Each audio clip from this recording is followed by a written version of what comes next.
Hi, Rama. It's week 20, day 4 of our Bible narrative reading plan.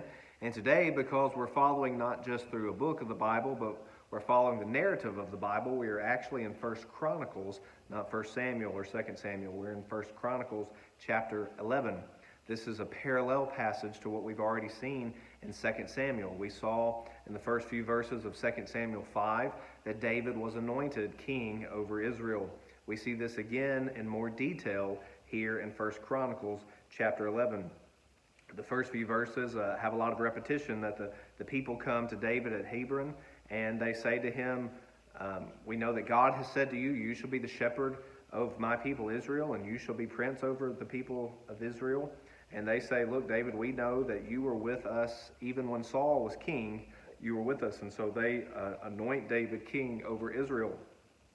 And we see what is the first act that he does as king. He creates a capital. He unifies the kingdom, and he takes this city of what we now call Jerusalem. You can tell even when it was written, when the chronicler wrote First Chronicles, it was known as Jerusalem. But originally that city was called Jebus, and that's where the Jebusites lived. And David, his first act as king is to conquer the land, the city of Jebus, and to set up a city, set up a fortress there, and it is now known as Jerusalem still to this day.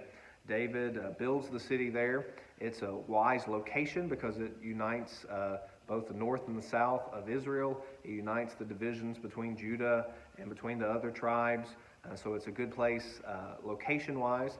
It's also a good place geographically or strategically because it's an easily fortified city. You can fortify the city very well, and that's what they do. And we see that this man Joab that we've already seen, who is David's nephew, Joab is the one who goes up and strikes the Jebusites first. He will be the chief and the commander. So Joab becomes the commander of David's army because he was zealous. He was the first one into battle. So David is king, has been anointed. He's created his capital, his fortress, Jerusalem.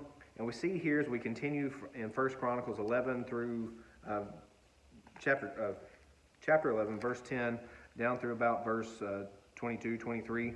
You can continue reading in the chapter if you want. We read about David's mighty men.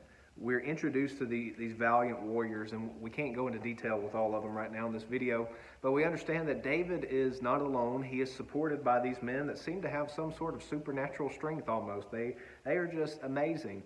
And it reminds us that God is with David. God is the one who has anointed him king, who's allowed him to be king, who's chosen him to be king, and God has not left David alone in this task. He's surrounded by mighty men.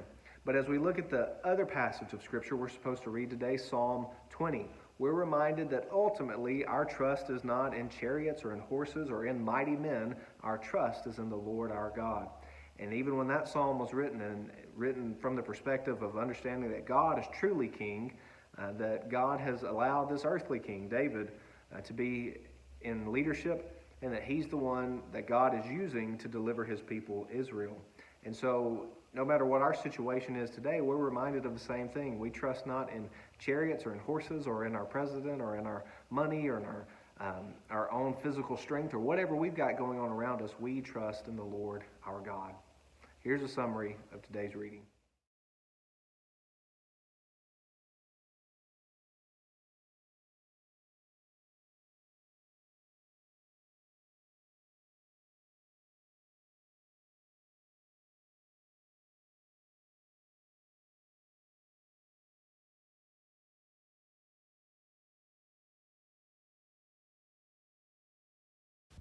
For more information, go to tunemyheart.org.